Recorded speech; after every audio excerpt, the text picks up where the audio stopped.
मेरे प्रिय आत्मा, एक मित्र ने पूछा है, मृत्यु से बड़ा कोई सत्य नहीं।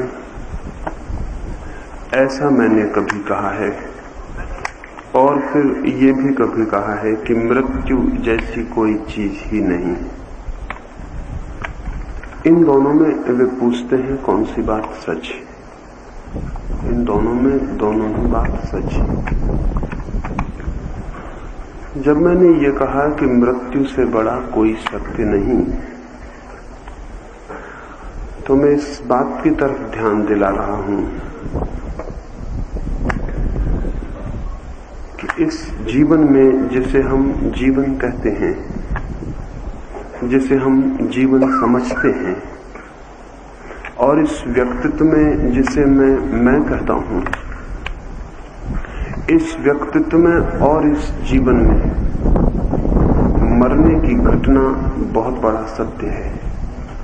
ये व्यक्तित्व भी मरेगा, ये जीवन जिसे हम जीवन कहते हैं, ये जीवन भी मरेगा। मृत्यु होगी। आप तो मरेंगे ही, मैं तो मरूंगा ही, और जिसे मैं जीवन कह रहा हूं वो भी मिटेगा, नष्ट होगा, धूल में गिरेगा। तो जब मैं ये कहता हूं कि मृत्यु से बड़ा कोई सत्य नहीं, तो मैं इस बात की याद दिलाना चाहता हूं कि मैं, आप, हम सब मरेंगे। और जब मैं ये कहता हूं कि मृत्यु बिल्कुल ही असत्य है, तो मैं ये याद दिलाना चाहता हूं कि मैं के भीतर कोई और भी है जो नहीं मरेगा। आपके भीतर कोई और भी है जो नहीं मरेगा। और जिसे आप जीवन समझ रहे हैं, उससे भिन्न कोई जीवन भी है जिसमें कोई मृत्यु नहीं। ये दोनों ही बातें सच, एक ही साथ सच। और इनमें से अगर एक को सच माना तो पूरा सत्य का बोध न हो पाएगा। समझें, अगर कोई कहे कि छाया एक सत्य है, अगर कोई कहे अंधकार एक सत्य है, तो झूठ नहीं कहता। अंधकार है, छाया है। फिर कोई कहे अंधकार है ही नहीं, तब भी गलत नहीं कहता। तब वो ये कह रहा है कि अंधकार का कोई पॉजिटिव एग्जिस्टेंस, कोई विधायक अस्तित्व नहीं। अगर मैं आपसे कहूं कि दो पोटली अंधकार बाहर से ले आए, तो आप ला ना सकेंगे। और अगर आपसे कहें कि कमरे में अंधेरा भरा है, इसे निकाल के बाहर फेंक दें, तो आप फेंक ना सकेंगे। और फिर मैं अगर आपसे पूछूं, अगर अंधकार है तो कृपा करके इसे बाहर ले जाइए, तो आप कहेंगे अंधकार को बाहर नहीं ले जाया जा सकता। क्यों? क्योंकि अंधकार विधायक नहीं है, नेगेटिव है।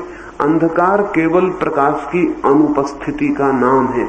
अंधकार है, दिखाई पड़ रहा है, और फिर भी अंधकार सिर्फ प्रकाश की अनुपस्थिति है, एब्सेंस है। इसलिए अंधकार को अगर कोई कहे कि बिल्कुल नहीं है, तो भी ठीक कहता है। प्रकाश है और प्रकाश का न होना है, अंधकार जैसी कोई चीज नहीं।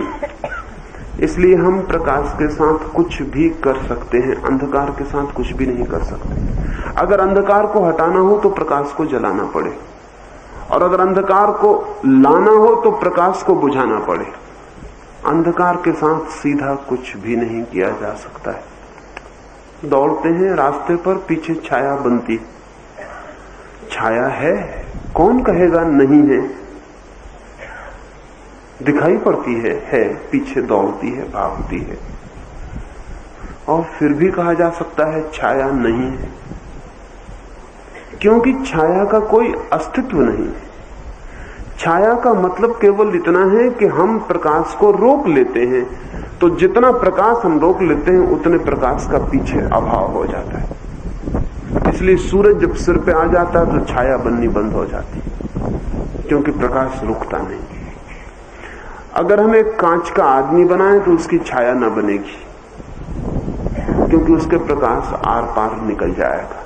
प्रकाश अवरुद्ध हो जाता है तो छाया दिखाई पड़ती है। छाया केवल प्रकाश का अभाव है, अनुपस्थिति। तो कोई अगर कहे कि छाया है तो गलत नहीं कहता, लेकिन आधा है ये सत्य। साथ में उसे ये भी कहना चाहिए छाया है भी नहीं, तब सत्य पूरा हो जाता है। इसका मतलब हुआ कि छाया कुछ ऐसी है कि नहीं भी है, इसका मतलब ये हुआ। लेकिन हम जिस तरह सोचते हैं वहां हम चीजों को बिल्कुल दो हिस्सों में तोड़ के देखते हैं। एक बार ऐसा हुआ, एक अदालत में एक मुकदमा चला, एक आदमी ने किसी की हत्या कर दी। आंखों देखे गवाहों ने अदालत में गवाही दी। एक गवाह ने कहा कि यह हत्या खुले आकाश के नीचे हुई और जिस समय हत्या हुई उस समय आकाश में तारे थे, मैंने तारे भी देखे और यह हत्या होती भी देखी। उसके ठीक दूसरे आंख देखे गवाह ने कहा कि यह हत्या घर के भीतर हुई है, दरवाजे के पास, दीवार के निकट, दीवार पर खून के छींटों के दाग भी हैं और मैं दीवार से सटकर खड़ा था, मेरे ऊपर तक खून के दाग आए, यह हत्या घर के भीतर हुई। उस न्यायाधीश ने कहा बड़ी मुश्किल है, तुम दोनों कैसे सच हो सकोगे? तुम में से दो में से कोई एक जरूरी झूठ बोल रहा है। वो जो हत्यारा था वो हंसने लगा। न्यायाधीश ने पूछा तुम क्यों हंसते हो? उसने कहा कि मैं आपको कह देता हूं, ये दोनों ही ठीक कहते हैं, मकान अध बना था, अभी छप्पर न पड़ा था, ऊपर तारे दिखाई पड़ रहे थे, खुले आकाश के नीचे ही हत्या हुई और दीवार के पास हुई है, दरवाजे के पास, और दीवार पर खून के धब्बे भी पड़े हैं। मकान उठ गया था, दीवारें उठ चुकी थी, सिर्फ छप्पर पड़ने को रह गया था। ये दोनों ही ठीक कहते हैं। जिंदगी इतनी जटिल है कि वहां जो बातें हमें विरोधी दिखाई पड़ती हैं वे भी ठीक हो जाती। जिंदगी बहुत जटिल है। जिंदगी वैसी नहीं है जैसा हम सोचते हैं। जिंदगी में बहुत विरोध समाहित है। जिंदगी बहुत बड़ी है। तो मृत्यु एक अर्थ में सबसे बड़ा सत्य है, क्योंकि जैसा हम जी रहे हैं वो मरेगा, जो हम हैं वो भी मरेगा, जो हमने ढांचा बनाया है वो भी मरेगा, जिसे हमने सब कुछ समझ रखा है वो सब मरेगा। पत्नी मरेगी, पति मरेगा, बेटा मरेगा, बाप मरेगा, मित्र मरेगा, सब मरेंगे। और फिर भी मृत्यु एक असत्य है, क्योंकि बेटे के भीतर कोई है जो बेटा नहीं है, वो नहीं मरेगा, और बाप के भीतर कोई है जो बाप नहीं है, वो नहीं मरेगा। बाप मर जाएगा और कोई भीतर और भी है, बाप के अतिरिक्त, बाप से भिन्न, संबंध से दूर, वो नहीं मरेगा। शरीर मरेगा और कोई है शरीर के भीतर जो नहीं मरता। ये दोनों बातें एक ही साथ सत्य है। इसलिए मृत्यु को समझने में ये दोनों बातें ही स्मरण रखनी उचित है।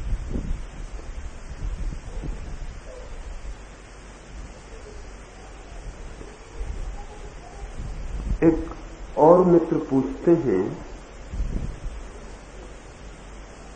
कि आपकी बातों से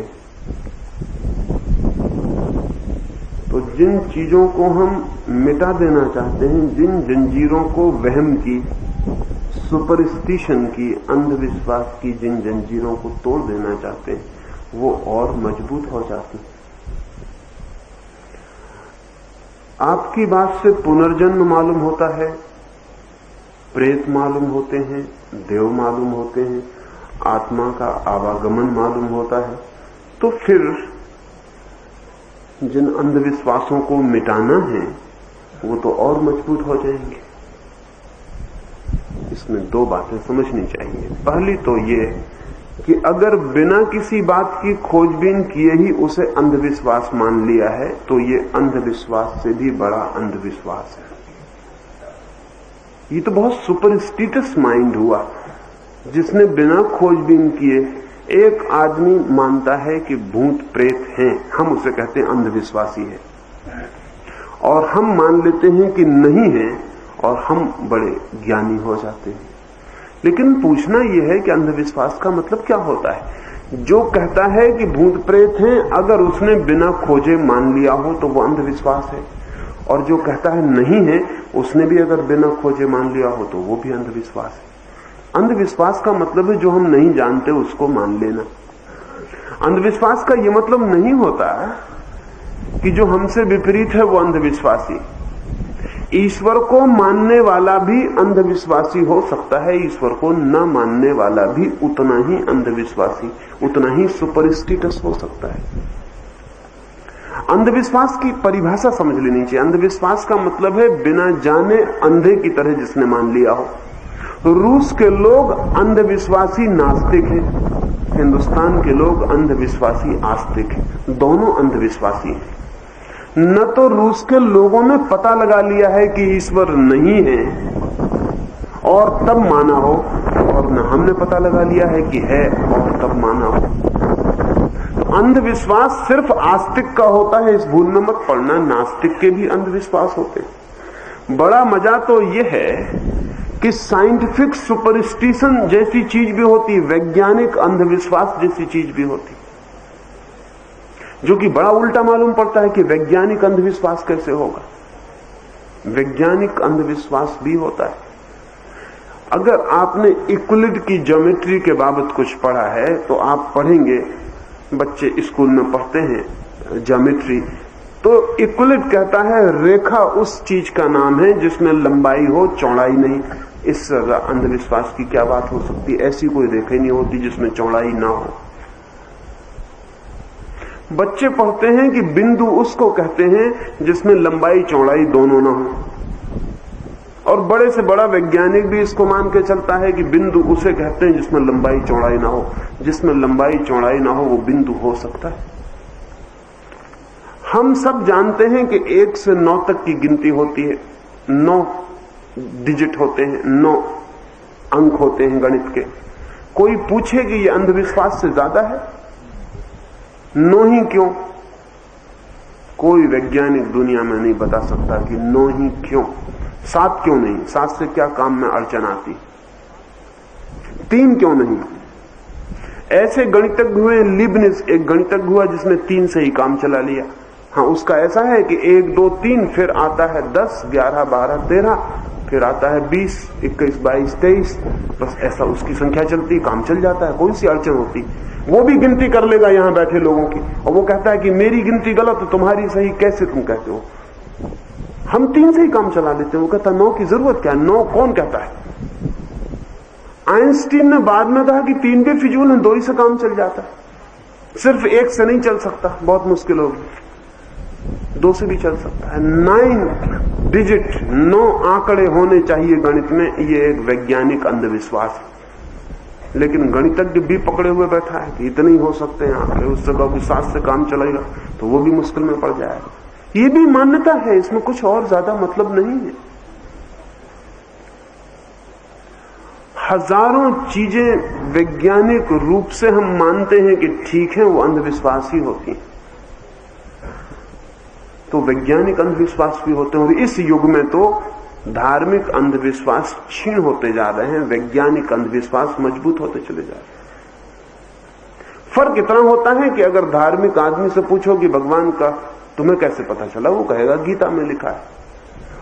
और अगर उससे पूछो कि तुम ये जो कह रहे हो कि गणित में 9 आंकड़े होते हैं, ये तुम्हें कैसे पता चला, वो कहता है कि फला गणितज्ञ की किताब में लिखा हुआ है। फर्क क्या हुआ इन दोनों में? एक गीता बता देता है, एक कुरान बता देता है, एक गणित की किताब बता देता है। फर्क क्या है?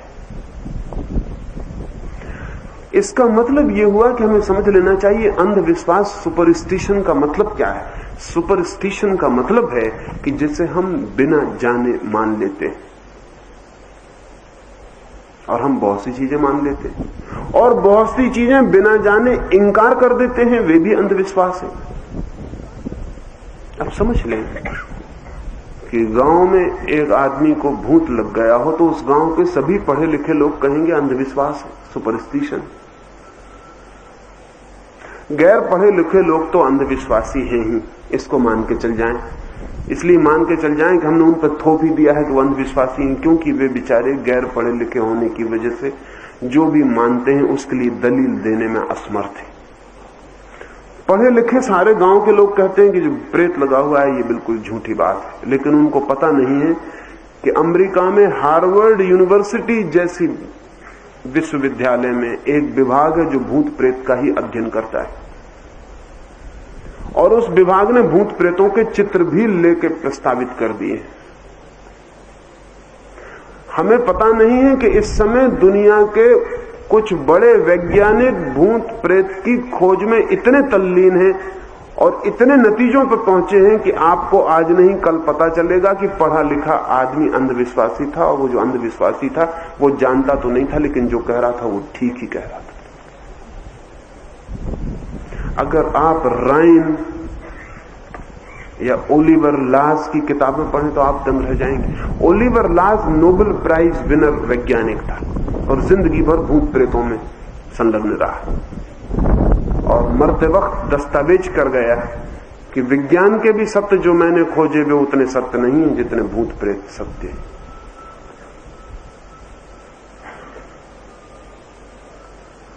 लेकिन हमें उनका कुछ पता नहीं, क्योंकि हम पढ़ा लिखा अंधविश्वास है, वो कभी फिक्र नहीं करता कि क्या हो रहा है दुनिया में, कहां क्या खोज हो रही। अगर यहां कोई आदमी कहेगा कि मैंने किसी दूसरे आदमी की मन की बात जान ली, तो हम कहेंगे अंधविश्वास। सोवियत रूस में जहां की वे पक्के वैज्ञानिक अपने को मानते हैं, कच्चे भी नहीं, वहां एक आदमी है फयादेव, वो वैज्ञानिक है रूस का बड़ा। उसने मास्को में बैठ के 1000 मील दूर बैठे आदमी के दिमाग में विचार संप्रेषित कर दिया, और उसके वैज्ञानिक परीक्षण हो गया और सही पाया गया। 1000 मील दूर टिफलिस में एक आदमी के दिमाग में उसने मास्को में बैठ के ख्याल पहुंचा दिए बिना किसी माध्यम के, और वो इसलिए खोजबीन में लगे हैं कि आज नहीं कल अंतरिक्ष की यात्रा में इसकी जरूरत पड़ेगी। क्योंकि अंतरिक्ष की यात्रा में अगर यंत्र बिगड़ गए, और यंत्रों का बिगड़ना सदा ही संभावित है, तो यान सदा के लिए खो जाएगा, फिर वो कभी नहीं लौट सकेगा। उस यान के यात्री फिर कभी भी नहीं मिल सकेंगे। तो किसी भूल चूक में अगर यंत्र जवाब दे जाएं, तो बिना यंत्रों के भी यान के यात्रियों से संबंध स्थापित किया जा सके, इसकी चिंता में वो टेलीपैथी की खोज में रूस में जोर से लगे हुए, और इन नतीजों पर पहुंचे हैं कि हैरान करने वाले हैं। फयादेव ने जो प्रयोग किया मास्को में बैठ के, 1000 मील दूर तिफलिस में एक आदमी, फयादेव के मित्र एक झाड़ी में छिपे बैठे, वायरलेस हाथ में लिए हुए, पूरे वक्त खबरें हो रही। फिर वो मित्र झाड़ी में छिपे हुए फयादेव को कहते हैं कि 10 नंबर की बेंच पर, एक बगीचे में ये प्रयोग हो रहा है, 10 नंबर की बेंच पर एक आदमी आके बैठा है, आप कृपा करके 3 मिनट के भीतर उसे सो जाने का संदेश भेजें कि वो सो जाए। वो आदमी मजे से गुनगुना रहा है, सिगरेट पी रहा है, उसके सोने की कोई उम्मीद नहीं। फयादेव ने 3 मिनट तक सुझाव भेजे उस आदमी को, जैसा मैं आपसे कहता हूं शिथिल हो रहे हैं, शिथिल हो रहे हैं। फयादेव ने 1000 मील दूर से भावना की कि सो जाओ, सो जाओ, और विचार में 10 नंबर की बेंच की तरफ ध्यान किया और सो जाओ के विचार भेजे। 3 मिनट, ठीक 3 मिनट पर वो आदमी सो गया, उसके हाथ की सिगरेट नीचे गिर गई। लेकिन संयोग हो सकता है, कोई आदमी थका मांदा 10 नंबर की बेंच पे बैठा हो, सो गया हो, ये कोई इतने जल्दी मान लेने की बात नहीं है। तो मित्रों ने खबर की कि सो तो गया है, लेकिन क्या पता संयोग से सो गया हो। तो ठीक 7 मिनट के भीतर उसे वापस उठा दो।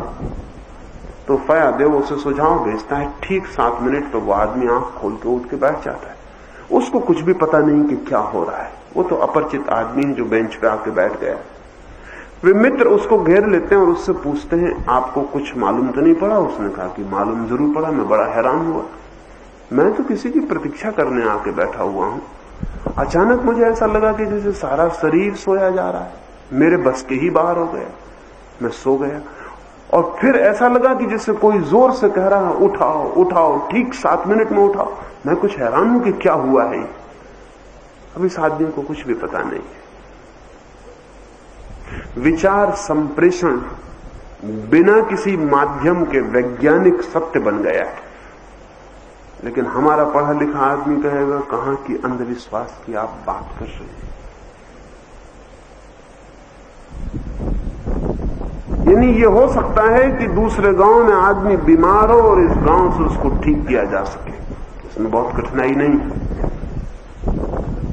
ये हो सकता है कि किसी दूसरे गांव में सांप ने काटा हो और 1000 मील दूर से उसे झाड़ा जा सके, इसमें कोई बहुत कठिनाई नहीं। लेकिन अंधविश्वास बहुत तरह के हैं, और ध्यान रहे कि गैर पढ़े लिखे अंधविश्वास से पढ़ा लिखा अंधविश्वास हमेशा खतरनाक होता है, क्योंकि पढ़ा लिखा अंधविश्वास अपने अंधविश्वास को अंधविश्वास नहीं मानता। वो कहता है ये तो हमारी बड़ी विचार की बात है। अब वो मित्र कहते हैं कि हमें कुछ जंजीरें तोड़नी, पहले पक्का पता लगा लें कि जंजीरें हैं, नहीं तो नाहक तोड़ने में हाथ पैर न तोड़ डालना आदमी की। जंजीर हो तो टूट सकती है, जंजीर ना हो तो। और ये भी ध्यान रहे कि कहीं ऐसा तो नहीं है कि जिसे आप जंजीर समझ के तोड़ रहे हैं वो आभूषण हो, कल फिर बनाना पड़े। इस सब की बहुत सोच समझ की जरूरत है। मैं अंधविश्वास के एकदम विरोध में हूं। सब तरह के अंधविश्वास टूटने चाहिए, लेकिन इसका मतलब ये नहीं है कि मैं तोड़ने के लिए अंधविश्वासी हूं, कि किसी भी चीज को तोड़ना चाहिए तो फिर बिना फिक्र उसको तोड़ने में लग जाने की जरूरत है कि वो ठीक है या गलत, इसकी फिक्र छोड़ो, तोड़ो। पहले तोड़ना जरूरी है, फिर ये तोड़ना भी एक अंधविश्वास हो जाएगा। हर युग के अपने अंधविश्वास होते हैं, अंधविश्वास का भी फैशन होता है। ध्यान रहे, अंधविश्वास का फैशन होता है। हर युग में अंधविश्वास नए तरह के हो जाते हैं। पुराने अंधविश्वास से आदमी छूटता है और नए पकड़ लेता है, लेकिन अंधविश्वास से कभी नहीं छूट पाता, बदलाहट कर लेता है, फर्क कर लेता है, लेकिन हमें ख्याल में नहीं आता। समझ लें कि अगर एक जमाने में अंधविश्वास था कि सिर पर टीका लगाने वाला आदमी धार्मिक है, हालांकि सिर पर टीका लगाने से धार्मिक होने का क्या संबंध, लेकिन अगर यह ख्याल था तो आदमी टीका लगाता था और समझता था कि धार्मिक है, और जो नहीं लगाता था उसे समझता था कि वो अधार्मिक है। ये पुराना अंधविश्वास है, ये चला गया। अब नए तरह के अंधविश्वास, उनमें कोई फर्क नहीं।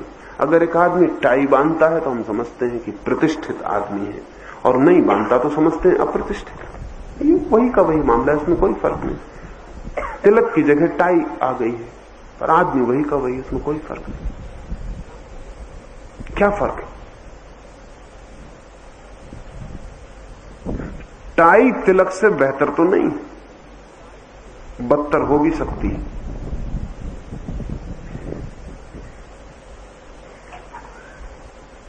तिलक का कोई अर्थ भी हो सकता था, टाई का बिल्कुल ही अर्थ नहीं है। इस मुल्क में तो बिल्कुल ही नहीं, किसी मुल्क में हो भी सकता है। किसी ठंडे मुल्क में टाई का कोई अर्थ हो सकता है कि सब गले को बांध लो। निश्चित ही उस मुल्क में जो आदमी अपने गले को नहीं बांध पाता वो गरीब आदमी है। निश्चित ही जो आदमी इतनी सुरक्षा नहीं जुटा पाता कि अपने गले को बांध के सर्दी जाने से रोक ले, वो आदमी गरीब है। जो सुविधा संपन्न है वो अपने गले को बांध के सर्दी से बच जाता है। लेकिन गर्म मुल्क में आदमी टाई बांधे बैठा हुआ है, तब जरा खतरनाक मालूम पड़ता है कि आदमी या तो पागल है, सुविधा संपन्न है, या पागल है। सुविधा संपन्न होने का मतलब तो ये नहीं है कि गर्मी सहो, गले में बांध लो, फांसी लगा लो। वैसे टाई का मतलब फांसी ही होता है। टाई का मतलब होता है गांठ। ठंडे मुल्क में तो कुछ मतलब भी हो सकता है, गर्म मुल्क में बिल्कुल फांसी। लेकिन प्रतिष्ठा का ख्याल वाला आदमी फांसी लगाए हुए खड़ा है, मजिस्ट्रेट है फांसी लगाया खड़ा हुआ है, वकील है फांसी लगाए हुए खड़ा है, नेता है फांसी लगाए हुए खड़ा है, और उससे पूछो तो वो कहेगा ये सब टीका तिलक लगाने वाले सब अंधविश्वासी। उससे पूछो ये टाई तुम कैसे बांधे हुए? ये अंधविश्वास नहीं, ये तुमने कौन से वैज्ञानिक व्यवस्था से तुमने टाई बांध ली। लेकिन टाई इस युग का अंधविश्वास है, इसलिए चलेगा। टीका पुराने युग का अंधविश्वास है, इसलिए नहीं चलेगा।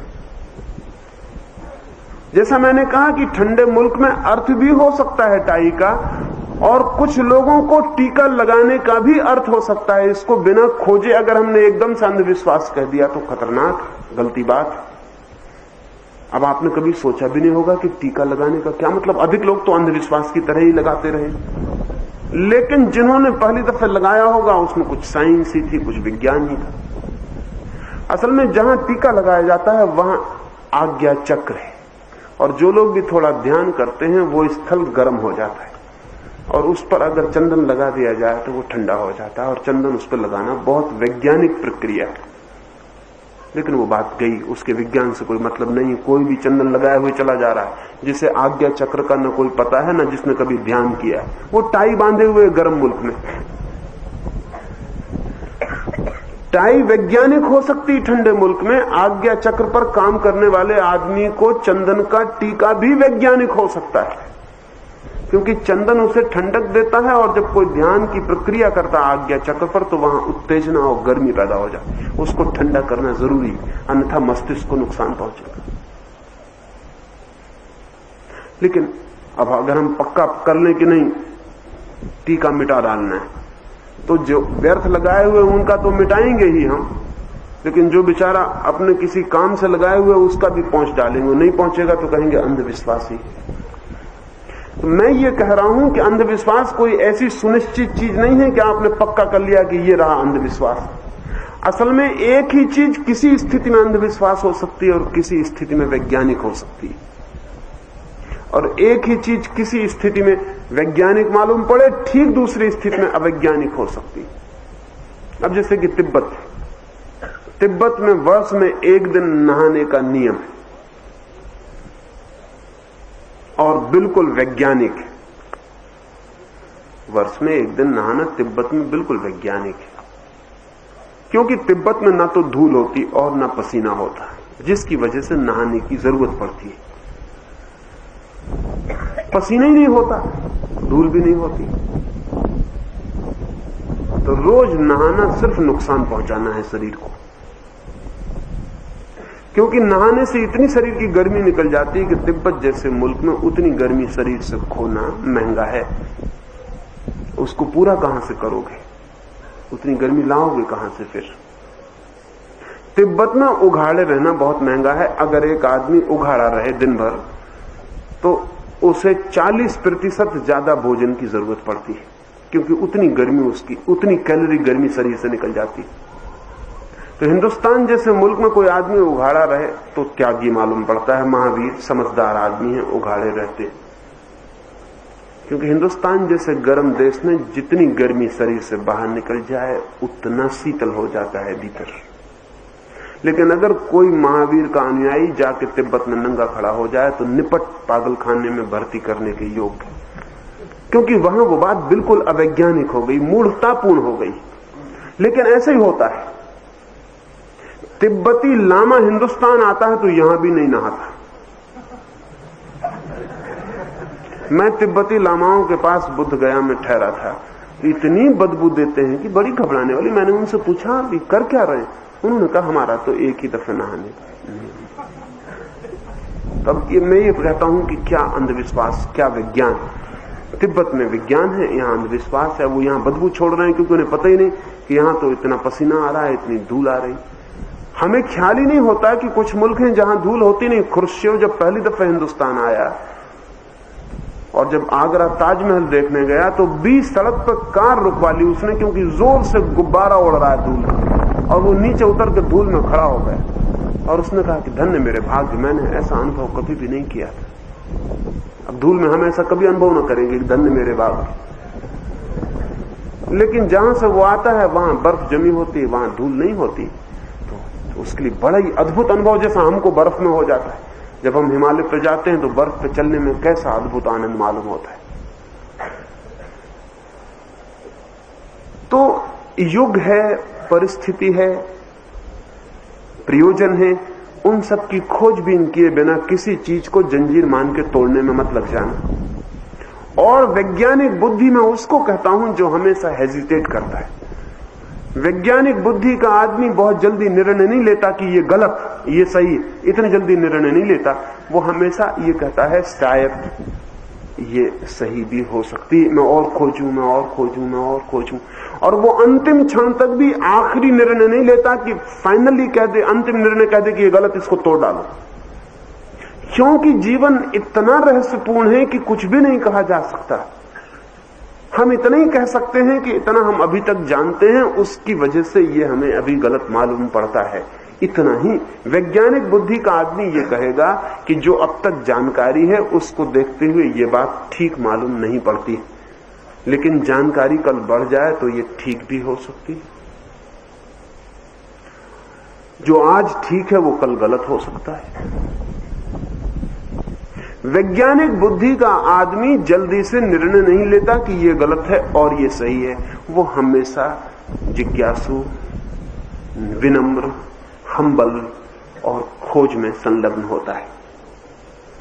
लेकिन अंधविश्वास पकड़ने में भी एक मजा आता है और अंधविश्वास तोड़ने में भी एक मजा आता है। अंधविश्वास पकड़ने में यह मजा आता है कि हम सोचने से बच जाते हैं, झंझट से बच जाते हैं। जो सब मानते हैं हम भी मान लेते हैं। हम पूछना भी नहीं चाहते कि क्या कारण है, क्यों है, कौन परेशानी में पड़े। जहां भीड़ चलती है हम भी चलते चले जाते हैं। अंधविश्वास सुविधापूर्ण है, कन्वीनियंट है। फिर कुछ लोग अंधविश्वास को तोड़ने में लग जाते हैं, वो भी बड़ा सुविधापूर्ण है, क्योंकि जो तोड़ता है वो विचारवान मालूम पड़ने लगता है, बिना विचारवान हुए। विचारवान होना इतना सस्ता मामला नहीं है, विचारवान होना बहुत मुश्किल मामला है। और विचारवान की बड़ी मौत है। मौत इस अर्थ में है कि वो चीजों को इतने गौर से खोजता है कि बड़ी मुश्किल में पड़ जाता है। तय करना मुश्किल हो जाता है उसे कि क्या कहे। और जब भी वो कहता है तो उसका कहना हमेशा कंडीशनल है, उसके कहने में हमेशा एक शर्त होगी। वो ये कहेगा कि ऐसी स्थिति में तिब्बत में ऐसा नहाना वैज्ञानिक है, ऐसी स्थिति में भारत में न नहाना बिल्कुल अंधविश्वासपूर्ण है। वो इस भाषा में बोलेगा। लेकिन समाज सुधारक को भाषा की फिक्र नहीं होती, उसे तोड़ने की फिक्र होती है कि कुछ चीजें तोड़ डालनी है। तो मैं आपसे निवेदन करता हूं, जरूर तोड़ें, बहुत चीजें तोड़ डालनी है। लेकिन पहली चीज जो तोड़ डालनी है वो है अविचार, बिना विचारे कुछ करने की वृत्ति। पहली चीज है जिसको तोड़ डालना है। यानी अगर बिना विचार किए तोड़ डाला तो इस तोड़ने का कोई मूल्य नहीं है। विचार करने की प्रवृत्ति पैदा करनी है और बिना विचार किए मान लेने की प्रवृत्ति तोड़ देनी। लेकिन इसके बड़े दूसरे संदर्भ होंगे, इसका बड़ा और अर्थ होगा। तब हम बहुत खोजबीन करेंगे, सोचेंगे, विचारेंगे, हम देखेंगे कि क्या हो सकता है। अब पश्चिम में साइको एनालिसिस जोर से चलती है, मनोविश्लेषण चलता है। और मजा यह है कि मनोविश्लेषण वही काम कर रहा है जो पुराना ओझा, पुराना गांव का झाड़ने वाला कर रहा था। अब इस समय फ्रांस में कुएं का एक पंथ है और कुएं वही काम करता है जो ताबीज बांधने वाला करता था। लेकिन कुएं वैज्ञानिक है, सिर्फ शब्दावली उनकी वैज्ञानिक है, बाकी वही की वही बात है, उसमें कोई फर्क नहीं। ये जान के आप हैरान होंगे कि एक गांव का साधु, ये साधारण सा गांव का आदमी जो कुछ भी नहीं जानता, भगवान के नाम पे उठा के राख दे देता है। और आप कहेंगे निपट अंधविश्वास, लेकिन आदमी उससे भी उतने ही ठीक होते हैं, उसी मात्रा में जिस मात्रा में एलोपैथी के इलाज से ठीक होते हैं। बड़े मजे की बात है, अनुपात वही है। अभी इस पर प्रयोग चलते थे। एक बहुत बड़े अस्पताल में लंदन में एक वैज्ञानिक प्रयोग किया गया। एक ही बीमारी के 100 मरीजों पर प्रयोग किया गया। 50 मरीज एक तरफ, 50 मरीज दूसरे तरफ। 50 मरीजों को दवाओं के इंजेक्शन दिए गए, 50 को निपट पानी के। और हैरानी की बात यह है कि ठीक होने वालों का प्रतिशत बराबर रहा। उस बीमारी से पानी जिनको इंजेक्शन दिया गया था वो भी उसी मात्रा में ठीक हो गए जिस मात्रा में जिनको दवा दी गई थी। तब बड़ा प्रश्न उठ गया कि मामला क्या है। तो सोचना पड़ेगा, ये विचार करना पड़ेगा कि ये हुआ क्या। और तब ये समझ में आया कि दवा कम काम करती है, दवा दी जा रही है ये बात ज्यादा काम करती है। दवा उतना काम नहीं करती जितना दवा दी जा रही है, और दवा भी उतना काम नहीं करती, दवा दिया जाना भी उतना काम नहीं करता। कितनी महंगी दी जा रही है और कितना बड़ा डॉक्टर दे रहा है, वो काम करता है। छोटे डॉक्टर से बड़ी मुश्किल है, उससे इलाज नहीं हो पाता। उसका कारण ये नहीं कि वो नहीं जानता, उसका कारण बेचारा छोटा डॉक्टर। बड़ा डॉक्टर एकदम प्रभावी हो जाता है। यानी आप पर असर इसका बहुत कम पड़ता है कि वो जो दे रहा है वो समझ के दे रहा है। उसकी वेशभूषा, उसका रोबदाब, उसकी फीस, उसकी बड़ी कार, उसका बमुश्किल से मिलना, 15 दिन के बाद का अपॉइंटमेंट, भीड़ भाड़, लाइन में खड़े रहना, आप इस बीच काफी प्रभावित हो गए होते। सच बात यह है कि अच्छा डॉक्टर बनने के लिए अच्छी चिकित्सा का ज्ञान बिल्कुल जरूरी नहीं है। अच्छा डॉक्टर बनने के लिए अच्छा एडवर्टाइजिंग का ज्ञान आवश्यक है। कितने ढंग से विज्ञापन किया जा सकता है, ये सवाल है। वो विज्ञापन ज्यादा फायदा। अभी फ्रांस में उन्होंने हिसाब लगाया तो करीब 80,000 डॉक्टर हैं और करीब 1,60,000 दुगने को एक डॉक्टर जो डॉक्टर है ही नहीं। लेकिन जब मरीज दवा करने वाले डॉक्टरों से थक जाता है तो उनसे ठीक हो जाता है जो कुछ जानते ही नहीं, लेकिन दवा करने की तरकीब जानते हैं। इसीलिए तो सब तरह की पैथी चलती। कभी आपने सोचा कभी विज्ञान हो तो सब तरह की पैथी चल सकती? नेचुरोपैथी भी काम करती, पेट पे पट्टी बांध दो मिट्टी की वो भी काम करती, पानी का इनामा दे दो वो भी काम करता है, झाड़ना ताबीज बांधना भी काम करता, होम्योपैथी भी काम करती, जो सिर्फ शक्कर की गोलियां वो भी काम करती, सब काम करता है। एलोपैथी भी काम करती है। इसलिए बड़ी कठिनाई की बात है कि मरीज कैसे ठीक होता है, ये मरीज ठीक कैसे होता है। तो अब अगर गांव में एक आदमी धूल की पुड़िया बांध के दे देता हो तो इस अंधविश्वास को तोड़ना या नहीं तोड़ना ये विचार करना पड़ेगा, इस पर थोड़ी फिक्र करनी पड़ेगी, इसको तोड़ देना कि नहीं।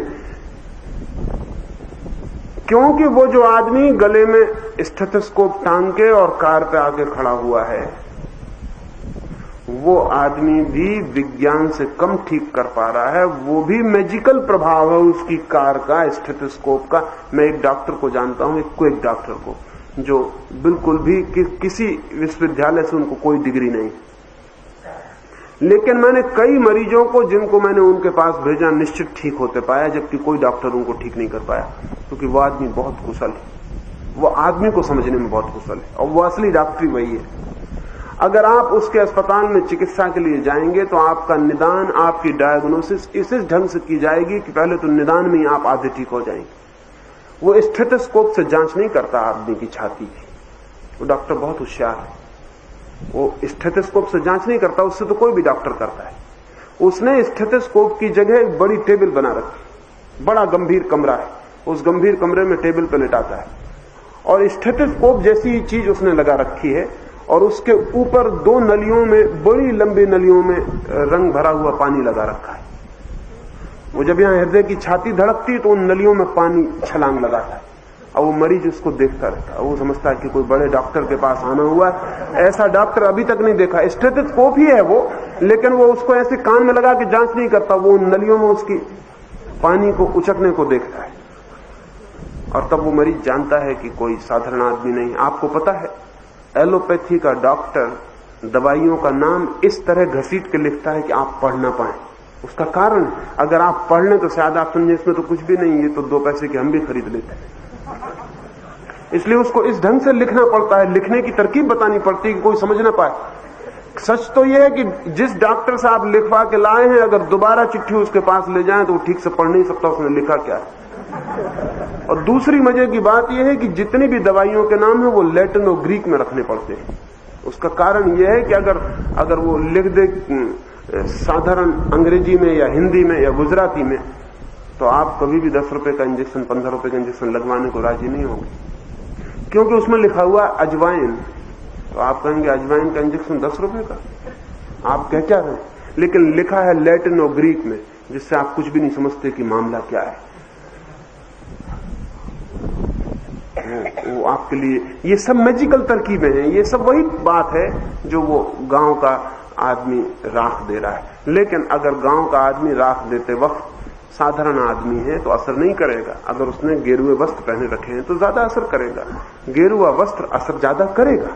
अगर वो आदमी ईमानदार है, सच्चरित्र है, उसके बाबत हमें पता है कि सीधा है, सादा है, सच्चा है, तो और असर करेगा। अगर हमको ये भी पता चल जाए कि वो आदमी पैसा नहीं लेता है, पैसा छूता ही नहीं, तो और भी ज्यादा असर करेगा।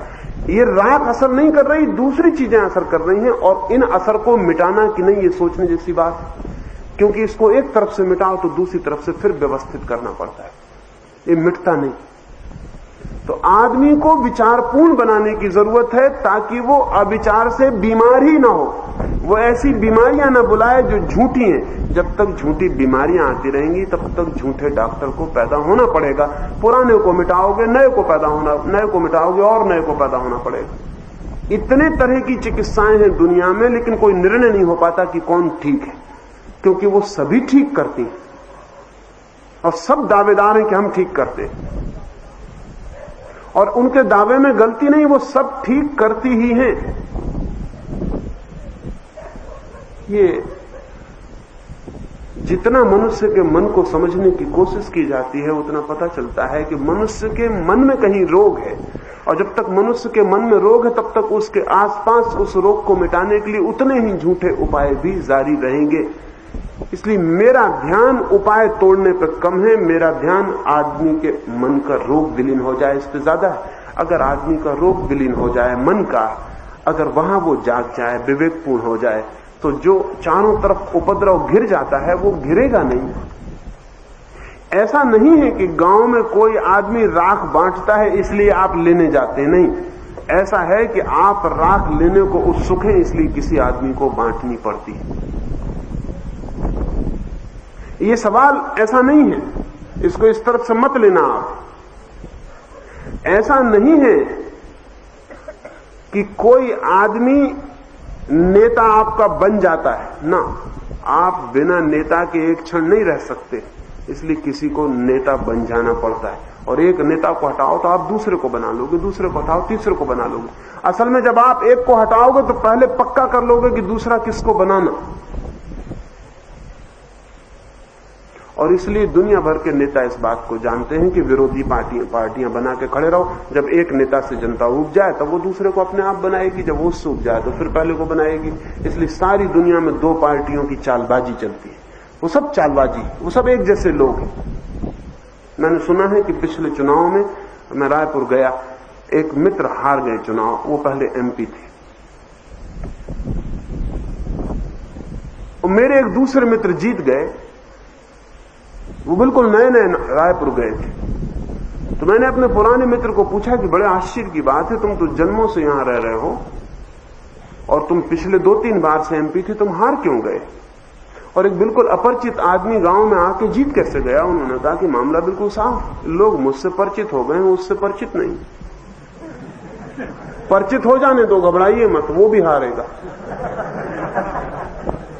और तब तक हमको प्रतीक्षा करनी पड़ेगी, तब तक हम फिर अपरिचित हो जाएंगे, हम फिर हावी हो जाएंगे। तो सवाल बहुत गहरे में ये नहीं है कि इस नेता को हटाएं, उस नेता को हटाएं, इस अंधविश्वास को मिटाओ, उस अंधविश्वास को मिटाओ, ये सवाल नहीं है, बुनियादी आदमी को बदलने का सवाल है। इसलिए वैज्ञानिक बुद्धि अंधविश्वास पर बहुत फिक्र नहीं करेगी, वो तो चलेगा जब तक आदमी अंधापन के लिए राजी है। अगर कोई आदमी आंख खोलने को राजी नहीं तो अंधापन चलेगा ही। और हम में से कौन आदमी आंख खोलने को राजी, मैं पूछता हूं। हम में से कोई भी आंख खोल के देखने को राजी नहीं, क्योंकि आंख खोल के ऐसे सत्य दिखाई पड़ते हैं जो हम देखना नहीं चाहते। इसलिए आंख बंद करके जो हम देखना चाहते हैं उसकी कल्पना कर लेते हैं। कभी आपने गौर से देखा है आंख खोल के जिंदगी को, कि जिंदगी कैसी? अपने को कभी आंख खोल के देखा है? उसको आप देखने नहीं चाहते, क्योंकि तब वहां ऐसा ऐसा दिखाई पड़ेगा जो कि घबराने वाला है। एक आदमी अपने को बिल्कुल पवित्र मानता है, महात्मा मानता है, वो अगर आंख खोल के गौर से देखे तो अपने भीतर बड़े से बड़े पापी को छिपा हुआ पाएगा। अब वो उसको देखना नहीं चाहता, क्योंकि उसको देखे तो फिर महात्मा रहना मुश्किल हो जाए उसको, तो वो उसको देखते ही नहीं, वो उसकी तरफ आंख बंद कर लेता है। उसकी तरफ आंख बंद करने में वो फिर उन सब लोगों का उपयोग करता है जो उसकी आंख बंद करवा सकते हैं। तो जो उसको आके कहते हैं कि आप बहुत बड़े महात्मा हैं, वो उनको अपने पास इकट्ठा करता चला जाता है, शिष्यों को इकट्ठा करता चला जाता है। वो जो उसको अंधा बनाने में सहयोगी होते हैं वो उनको इकट्ठा करता चला जाता है। इकट्ठी करने की भी बड़ी अद्भुत तरकीब है, और उसका भी धोखा चलता है। और धोखा इतना अद्भुत है कि अगर लोगों को इकट्ठा करना हो तो उसमें एक तरकीब ये भी है कि चिल्ला चिल्ला के कहो कि मेरे पास कोई ना आए, मैं किसी को इकट्ठा नहीं करना चाहता, ये भी एक तरकीब है। और लोग इससे बड़े प्रभावित होते हैं, वो कहते हैं चलो डंडे मारो, गालियां दो, तो लोग आएंगे। वो कहेंगे महात्मा साधारण नहीं, असाधारण। क्योंकि साधारण महात्मा होता तो कहता आइए बैठिए, वो तो डंडा मारता, उसको किसी से मतलब ही नहीं। मैंने सुना है कैलिफोर्निया की बीच पर, समुद्र तट पर एक आदमी था बहुत दिन से। वो आदमी एक खेल बन गया। जो भी आदमी समुद्र तट पर घूमने जाते, और हजारों लोग अमेरिका में जाते हैं, तो वहां खबर थी कि वो आदमी इतना सरल है, इतना सीधा है जिसका हिसाब नहीं। और उसकी परीक्षा यह है कि उसके सामने तुम 10 रुपए का नोट करो, 10 पैसे का सिक्का करो, तो वो खुशी से जल्दी से 10 पैसे का सिक्का ले लेता है, 10 का नोट छोड़ देता है। वो जितना सरल आदमी।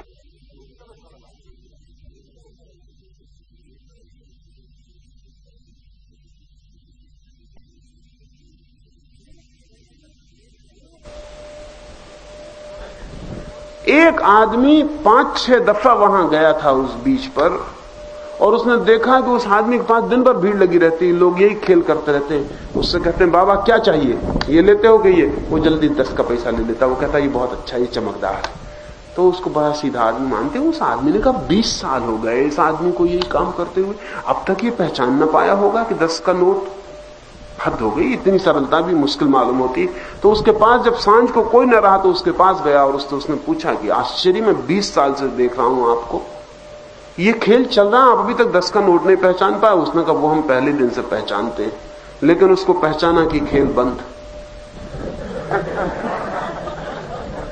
और उसको न पहचानने से हमने कई हजार 10 रुपए इकट्ठे कर लिए 10 पैसे से, और एक दिन हमने पहचान लिया कि खेल खत्म। वो 1 ही रुपए नोट हमारे हाथ में रह जाने वाला, फिर नोट हमारे हाथ में नहीं आया। इसलिए नोट इकट्ठे करने हो तो धन को लात मारो, नोट चले आएंगे। तो उसने कहा, हम समझ गए हैं, वो हमारा काम बहुत अच्छा चल रहा है, दिन भर में हम 200-400-500 रुपए तक भीड़ के दिन इकट्ठे कर लेते, उसकी कोई चिंता नहीं, लेकिन वो चलेगा खेल। तो महात्मा भी जानता है, अगर उस धन की बात कहो तो वो कहेगा, नहीं हम छूते भी नहीं। तब महात्मा बड़ा हो जाएगा, तब उसका शिष्य पास में से रुपया लेके खीसे में रख ले आए। तो महात्मा जी छूते भी नहीं, उनसे तुमने बात कही वो गलत। आदमी अंधा होने को राजी है तो कोई क्या करेगा? कौन बेवकूफ है जो जाके जांच करवा रहे हैं कि 10 पैसा और 10 रुपए का नोट रख के जांच करवा रहे हैं? वो आदमी नहीं है उपद्रव ये आदमी, और इनके उपद्रव की वजह से बेचारे उसको ये काम करना पड़ा। मैं ये कहता हूं वो नहीं करेगा तो कोई दूसरा करेगा। ये मूड है, ये कहीं ना कहीं जाके ये काम करने वाले, इनसे कोई पैसा छीने, ये इनकी आकांक्षा है, ये जारी रहे, इसमें कोई बचाव नहीं है। ये तभी टूट सकती है जब मनुष्य की मूढ़ता को हम तोड़ना शुरू करें। इसलिए अंधविश्वास की जंजीर तोड़ने की उतनी फिक्र मत करना, क्योंकि जिस आदमी ने जंजीर बांधी अगर वो वही रहा तो वो नई जंजीर बना लेगा, क्योंकि बिना जंजीर के वो रह नहीं सकता है। वो जिस प्रकार का आदमी है वो जंजीर निर्माण कर लेगा। इसलिए सारे धर्म जंजीरें तोड़ने की कोशिश करते हैं और हर धर्म नई जंजीर बना देता है, कुछ फर्क नहीं पड़ता। क्या फर्क पड़ता है?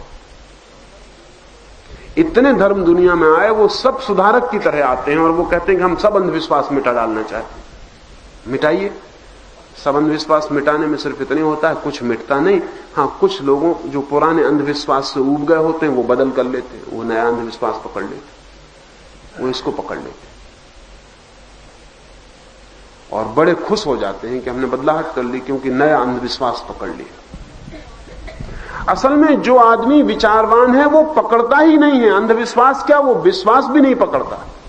जो आदमी बुद्धिमान है वो पकड़ता ही नहीं, वो बुद्धिपूर्वक जीता है, वो कुछ भी नहीं पकड़ता है, वो जंजीर निर्माण नहीं करता है, क्योंकि वो जानता है कि स्वतंत्र रहने का आनंद है, जंजीर निर्मित मत करो। तो प्रत्येक आदमी के भीतर इतनी चेतना जगाने का सवाल है कि वो स्वतंत्र होने की, विचारवान होने की, आत्मवान होने की, चेतनावान होने की आकांक्षा उसमें पैदा हो जाए, अनुयायी होने की, पीछे चलने की, किसी को मानने की, अंधा होने की प्रवृत्ति कम हो जाए, तो दुनिया से अंधविश्वास टूटेंगे।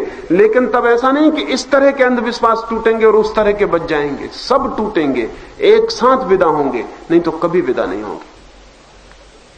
अंधविश्वास बदलती रही है अब तक मनुष्यता, और बदलने का कारण यह है कि कोई भी आए वो एक बात कहता है, वो कहता है कि ये गलत है। अब अगर मैं कहूं किसी को कि गेरुआ वस्त्र पहनना गलत है, मैं एक गांव में था तो उस गांव का कलेक्टर मेरे पास आया और उसने आके मुझे कहा कि मैं प्राइवेट अकेले में कुछ मिलना चाहता हूं। तो मैंने कहा ठीक है। द्वार बंद करके उसने मुझसे कहा कि अगर मैं आप जैसे वस्त्र पहनने लगूं तो इससे कुछ लाभ होगा। क्या मतलब रहा? अब अगर मैं कहूं कि गेरुआ मत पहनो तो वो मुझसे पूछेगा कि ऐसा पहन ले, ये भी गेरुआ बन जाएगा, इससे क्या फर्क पड़ने वाला है? असल में यह समझाना पड़ेगा कि वस्त्र की बदलाहट से कुछ भी नहीं होता। कोई भी पहनो, जो पहनना हो, जो मौज में आए पहनो। किसी को गेरुआ पहनने की मौज है तो उसको क्यों रोको? क्या जरूरत है रोकने की? और किसी को काला पहनने की मौज है तो काला पहनने दो। लेकिन यह ख्याल जग जाना चाहिए कि वस्त्रों की बदलाहट जीवन की बदलाहट नहीं। तब वस्त्रों को तोड़वाने की भी कोई जरूरत नहीं, छुड़वाने की भी कोई जरूरत नहीं, क्योंकि जो आदमी वस्त्र छुड़वाएगा वो नए वस्त्र फौरन पकड़ाएगा, क्योंकि उसकी बुद्धि भी वस्त्र वाली ही है, छुड़ाने वाली है माना, लेकिन वस्त्र वाली ही है। तो वो करेगा क्या? उससे वो आदमी पूछेंगे कि फिर नया वस्त्र बदलाइए। अब गांधी जी के पास एक सन्यासी मिलने गए। सन्यासी गेरुआ वस्त्र पहने हुए थे।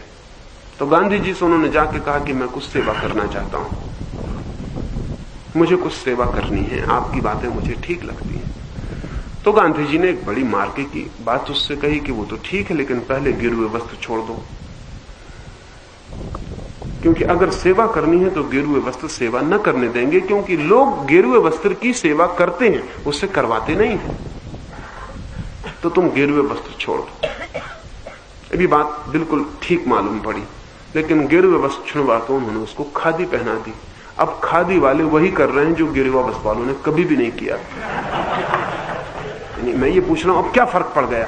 अब खादी वाला सेवा ले रहा है और गेरुआ वस्त्र वाले ने बेचारे ने इतनी सेवा कभी भी नहीं ली थी जैसा खादी वाला ले रहा है। अब ये उससे महंगा पड़ गया, छुड़वा दिया गेरुआ, अब ये खादी पकड़ा दी उसको। अब वो सन्यासी बड़े प्रसन्न हुए कि एक अंधविश्वास छूट गया हमारा गेरुआ वस्त्र का। अब वो खद्दर पहने हुए, अब खद्दर का अंधविश्वास पकड़ गया। उससे क्या फर्क पड़ने वाला है? सवाल ये नहीं है कि ये छुड़ाओ और दूसरा पकड़ा दो, सवाल ये है कि वो जो पकड़ने वाली बुद्धि है उसकी समझ बढ़ाओ। तो गांधी जी ने उसकी कोई बुद्धि तो बढ़ाई नहीं, वो बुद्धू का बुद्धू रहा वो आदमी, सिर्फ कपड़े उसके बदल दिए और वो बड़ा खुश हुआ कपड़े बदल के। और उसे क्या फर्क हो गया? हमेशा ये हुआ, सारी दुनिया में पिछले 5000 वर्ष की कहानी ये है हमारे दुर्भाग्य की, कि एक अंधविश्वास को तोड़ने की कोशिश में हम आदमी को तो बदलते नहीं है, सिर्फ अंधविश्वास तोड़ते हैं, वो नया अंधविश्वास बना लेता। हम उसे जो पकड़ाते हैं वो उसको पकड़ लेता कि अच्छा चलो सही, उसको छोड़ते हैं, इसको पकड़ते हैं। हम बड़े खुश होते हैं क्योंकि हमारा अंधविश्वास पकड़ रहा है, तो हमको बड़ी प्रसन्नता होती। अब एक युवक मेरे पास आता था, उससे मैंने दिन रात शास्त्रों की बात करता था, उपनिषद गीता वेद कंठस्थ किए हुए था। मैंने कहा ये बकवास बंद करो, इससे तुम्हें कुछ होगा नहीं, ये सब कंठस्थ कर करके कुछ भी फायदा नहीं। तो बहुत नाराज हुआ, लेकिन आता रहा। जो आदमी नाराज हो वो आता जरूर रहता है, क्योंकि नाराजगी भी एक संबंध है। वो नाराज तो मुझ पर हो गया, लेकिन आता रहा। फिर धीरे धीरे बात सुनते सुनते उसको बात जम गई। उसने कहा, एक दिन आके उसने मुझसे कहा कि मैंने सब गीता और उपनिषद और वेद सब पोथियां बांध के कुएं में फेंक दिए। मैंने कहा ये मैंने तुमसे कब कहा था? उसने कहा आला मुझे खाली करना पड़ा, आपकी किताबें उसमें मैंने रख दी। अब मैं आपकी किताबों से बिल्कुल राजी हो गया। तो मैंने कहा कि तो और मुश्किल हो गई, इसमें कोई फर्क ना पड़ा। मैं तुमसे ये कह रहा था किताब से राजी मत होना, ये थोड़ी कह रहा था उस किताब को छोड़ देना और मेरी किताब को पकड़ लेना। तो क्या फर्क पड़ा इससे?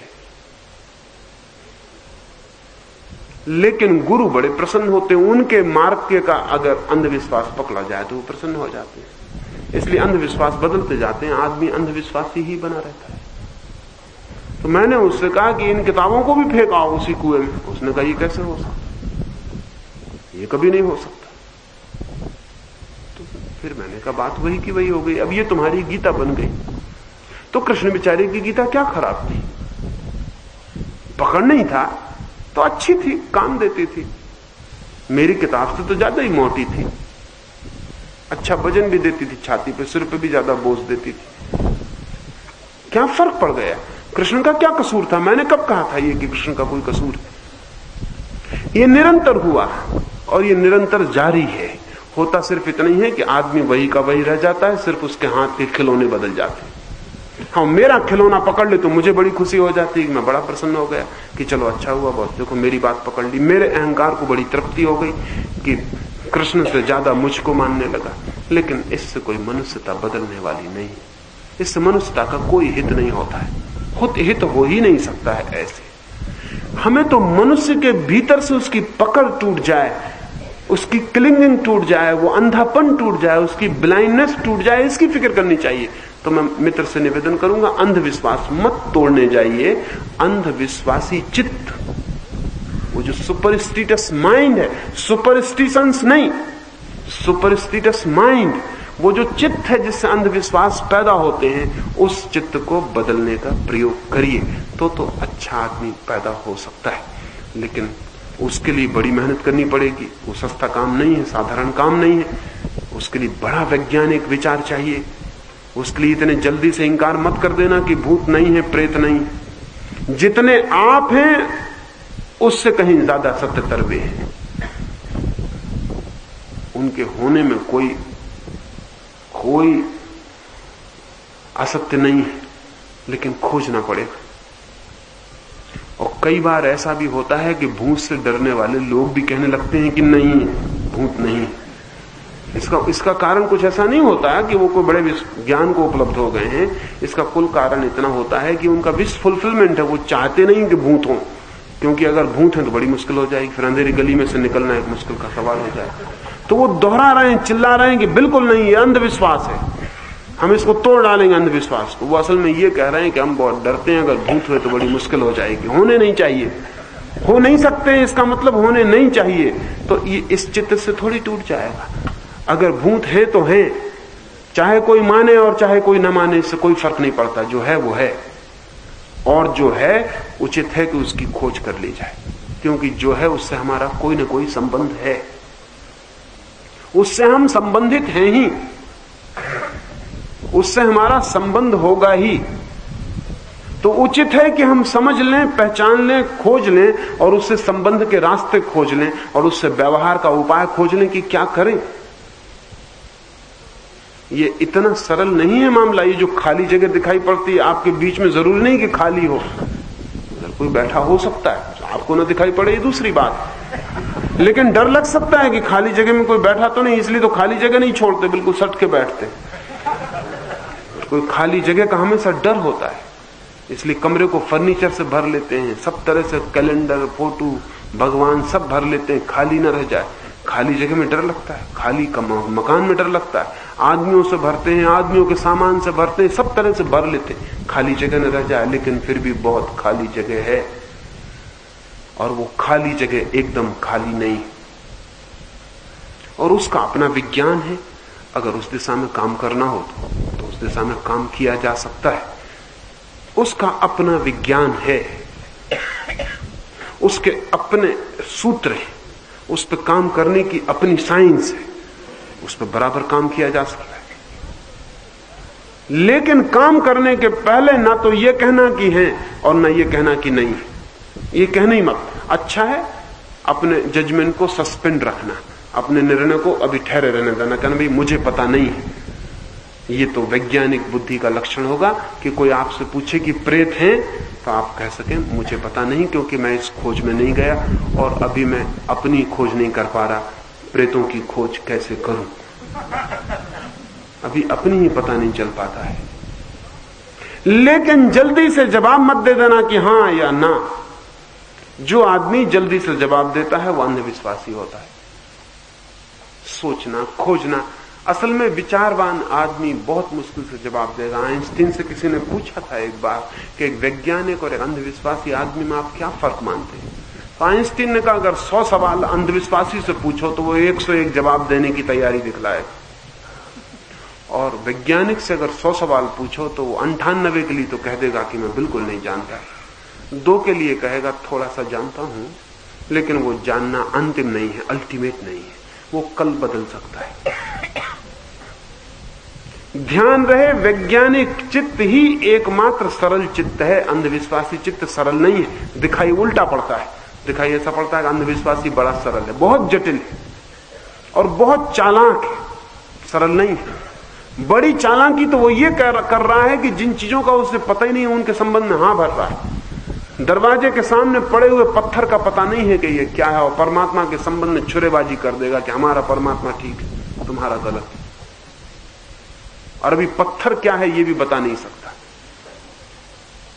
और जब ये सिद्ध नहीं कर सकता कि पत्थर भी मुसलमान और हिंदू हो सकता है, तो ऐसे कैसे सिद्ध कर लेगा इतनी आसानी से कि परमात्मा हिंदू और मुसलमान हो सकता है? लेकिन उसमें छुरेबाजी कर देगा। और ध्यान रहे, जिन चीजों में हम छुरेबाजी करते हैं उससे खबर मिलती है कि वो चीजें अंधविश्वास की होंगी। ज्ञान की बात में छुरेबाजी कभी भी नहीं होती है, ना हो सकती। जहां जहां झगड़ा होता है वहां वहां समझ लेना अंधविश्वास है। क्योंकि अंधविश्वासी झगड़े से सिद्ध करना चाहता है कि मैं ठीक हूं, और उसके पास कोई उपाय ही नहीं ठीक करने का। अब एक आदमी मेरी छाती पे तलवार लेकर खड़ा हो जाए और कहे कि मैं ठीक हूं, नहीं तो गर्दन काट दूंगा, तो वो गर्दन काट सकता है लेकिन ठीक नहीं हो जाता। गर्दन काटने से कोई कभी ठीक नहीं हुआ। चाहे सब मुसलमान मिलकर सब हिंदुओं को काट दें तो ठीक नहीं हो जाएंगे, और चाहे सब हिंदू मिलकर सब मुसलमानों को काट दें तो ठीक नहीं हो जाएंगे। सिर्फ गंवार सिद्ध होंगे और कुछ सिद्ध नहीं होने वाला है। क्योंकि तलवार से कहीं सिद्ध होना है कि क्या ठीक है। लेकिन अंधविश्वासी के पास और कोई उपाय नहीं है, उसके पास कोई विचार तो है नहीं, कोई प्रयोग तो है नहीं, कोई प्रमाण तो है नहीं, कोई ऑथेंटिक कोई दिशा तो है नहीं उसके पास कि वो कह सके कि ये ठीक है। उसके पास तो एक बात है कि किसका लठ मजबूत है, कौन किसकी खोपड़ी तोड़ सकता है, वो ठीक है। अभी तक सब यही कर रहे हैं, सारे दुनिया में ये हो रहा है। ऐसा मत समझना कि मैं कह रहा हूं कि धर्मगुरु ऐसा कर रहे हैं, राजनेता भी ऐसे ही कर रहे हैं। रूस ठीक है कि अमेरिका ठीक है, ये हाइड्रोजन बम से तय होगा, और तो तय करने का कोई उपाय नहीं। ये भी वही कि वही ना समझिए, कौन ठीक है ये इससे तय होगा। मार्क्स ठीक है कि नहीं ठीक है ये कैसे तय होगा? तलवार से तय होगा, हाइड्रोजन बम से तय होगा, काहे से तय होगा? ये तय विचार से होना चाहिए, लेकिन विचार के लिए आदमी मुक्त नहीं हो पाया, वो अंधविश्वास से घिरा है। तो ध्यान रहे, मेरा जोर अंधविश्वास की जंजीरें तोड़ने में नहीं है, मेरा जोर अंधविश्वासी चित्त को तोड़ने में है जो इन जंजीरों को पैदा करता है। अगर वो चित्त बना रहा, तुम जंजीरें तोड़ो, कितना ही तोड़ो, वो नई जंजीरें बना लेगा। और ध्यान रहे, पुरानी जंजीर से नई जंजीर हमेशा ज्यादा मोहक, ज्यादा प्रीतिकर, ज्यादा जोर से पकड़ने जैसी होती है। और ये भी ध्यान रहे कि पुरानी जंजीर से नई जंजीर सदा मजबूत होती है, क्योंकि तब तक जंजीर बनाने का विज्ञान भी तो विकसित हो गया होता है,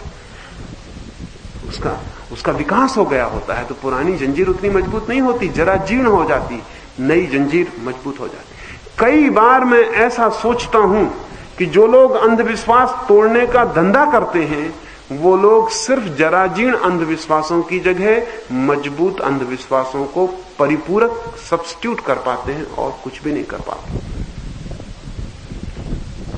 मेरा फर्क मैं समझता हूं आपको ख्याल में आ गया होगा। अंधविश्वासी चित्त तोड़ना है, अंधविश्वास से कुछ संबंध नहीं, कुछ लेना देना नहीं। जड़ काटनी है, और अगर जड़ कटे तो कुछ हो सकता है। जड़ कैसे कटेगी? तो अंधविश्वास अंधे होने पर जोर देता है, ये उसकी जड़ है। अंधविश्वास अगर तोड़ना है तो विचारवान होने पर जोर देना होगा, ये उसकी जड़ बनेगी। विचारवान बने और बनाएं। विचारवान बनने का मतलब है सोचें, खोजें, जिज्ञासा करें, और जो ठीक अनुभव में आए तो कहें। और फिर भी ये कहें कि जरूरी नहीं है कि मेरा अनुभव ठीक ही हो, कल अनुभव और हो सकते हैं, मुझे ही और हो सकते हैं, और फिर ये भी पक्का नहीं कि मेरा अनुभव भ्रम ना हो। तो जब तक और 25 अनुभव इसको सही ना कर दें, तब तक कुछ भी कहना उचित नहीं। इसलिए वैज्ञानिक एक प्रयोग करता है, 1000 प्रयोग करता है, 1000 लोगों से प्रयोग करवाता है, तब कहीं किसी नतीजे पर पहुंचता है, फिर भी अंतिम नतीजे पर कभी नहीं पहुंचता है। जिस आदमी को अंतिम नतीजे पर जल्दी पहुंचना है, वो आदमी कभी विचार नहीं कर सकता। अंतिम नतीजे पर पहुंचने की जल्दी दिखाने वाला आदमी अंधविश्वास से भर ही जाता है, और हम सब जल्दी से भरे हुए। अब एक मित्र ने प्रश्न पूछा है, एक ही प्रश्न में सब कुछ पूछ लेते हैं, जो कि पूरी मनुष्य तक खोज रही और पता नहीं चल पाया। ईश्वर है कि नहीं, जीवात्मा क्या है, मोक्ष कहां है, स्वर्ग किसने बनाया, नरक है कि नहीं, आदमी क्यों आया दुनिया में, जीवन का लक्ष्य क्या, एक ही कागज पर। वो इतनी जल्दी में है कि ये सब उनको पता चल जाना चाहिए, इतनी जल्दी में। तो ये आदमी, इस तरह की जल्दी वाला आदमी तो अंधविश्वासी हो ही जाएगा। ये कभी भी धैर्य भी नहीं है खोज के लिए, बड़ा पेशेंस, बहुत धीरज चाहिए, अत्यंत धैर्य चित्त चाहिए। कोई फिक्र नहीं है, जन्म बीत जाएगा, नहीं पा सकेंगे, कोई फिक्र नहीं, खोजेंगे। लेकिन असल में पाना महत्वपूर्ण नहीं है विचारवान के लिए, खोजना महत्वपूर्ण है। अंधविश्वासी के लिए पाना महत्वपूर्ण है, खोजना महत्वपूर्ण बिल्कुल नहीं।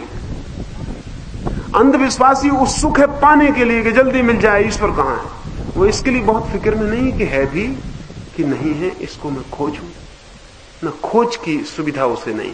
वो कहता है आप खोज लें और मुझे बता दें। तो इसलिए वो गुरु की तलाश में, जो भी आदमी गुरु की तलाश में है वो आदमी अंधविश्वासी बन के रहेगा, वो रुक नहीं सकता।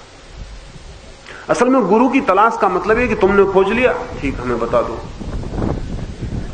अब जब तुमने खोज ही लिया तो हमें खोजने की क्या जरूरत है। हम आपके पैर पकड़ लेते हैं, आप कृपा करते हैं हमको दे दो। तो लोग शक्तिपात करवा रहे हैं कि कोई दूसरा उनकी खोपड़ी पे हाथ रख के उनको ईश्वर का ज्ञान करा दे। मंत्र लेते फिर रहे हैं, कान फुकवा रहे हैं, फीस चुका रहे हैं, चरण दाब रहे हैं, सेवा कर रहे हैं, इस आशा में कि किसी का मिला हुआ मेरा मिला हुआ बन जाए। ये कभी भी नहीं हो सकता। ये अंधविश्वासी चित्त की पकड़। किसी का मिला हुआ आपका मिला हुआ नहीं हो सकता। उसने बेचारे ने खोजा है, आप मुफ्त में कब्जा करना चाहते हैं। और ध्यान रहे, अगर उसने खोजा है तो उसे भी ये पता चल गया होगा खोजने में कि खोजने से मिलता है, मांगने से नहीं मिलता। इसलिए वो शिष्य भी नहीं बनाएगा। शिष्य भी वही बना रहे हैं जिन्हें खुद भी नहीं मिला है, किसी और गुरु को ऊपर वे पकड़े हुए। ऐसा लंबी श्रृंखला है गुरुओं की, और वो सब इस आशा में है कि दूसरा दे दे, दूसरा दे दे, दूसरा दे दे। और कई गुरु तो मर चुके हैं, उनकी टांगे पकड़े हुए कि वो दे दे। और मरे मरे गुरुओं की लंबी श्रृंखला है, हजारों लाखों साल, और वो एक दूसरे के पैर पकड़े हुए हैं कि कोई दे दे। अंधविश्वासी चित्त की ये लक्षणा है। खोजी चित्त की, विचारवान चित्त की ये लक्षणा है कि अगर है तो मैं खोजूंगा, अगर मिलेगा तो मेरी पात्रता और अधिकार से मिलेगा, अगर मिलेगा तो मेरे जीवन दान से मिलेगा, अगर मिलेगा तो मेरे तप मेरे ध्यान से मिलेगा, अगर मिलेगा तो मेरे श्रम का फल होगा। और ध्यान रहे, विचारवान व्यक्ति अगर मुफ्त में मिलता भी हो परमात्मा तो ठुकरा देगा। वो कहेगा कि जो अपने श्रम से नहीं मिला उसे लेना उचित भी नहीं। वो कहेगा मैं अपने श्रम से पाऊंगा। और ध्यान रहे, कुछ चीजें हैं जो अपने ही श्रम से पाई जा सकती हैं। परमात्मा उन चीजों में से नहीं है जो बाजार में बिकती हो, मिल जाती हो। सत्य उन चीजों में से नहीं है जिसकी कोई दुकान हो जहां से आप सत्य खरीद लाएं। लेकिन दुकानें खुली हुई हैं, दुकान है, बाजार है जहां लिखा हुआ असली सत्य यहीं मिलता है। सत्य में भी असली और नकली होता है। सद्गुरु यहीं निवास करते, बाकी सब असद्गुरु हैं जो और जगह निवास करते हैं। ये दुकान पक्की है, यहां से ले जाओ और एक बार सेवा का अवसर दें। सब दुकानों पे लिखा हुआ है। और जिस दुकान में प्रवेश कर गए उसका मालिक उस दुकान में से बाहर निकलने जल्दी नहीं देना चाहता।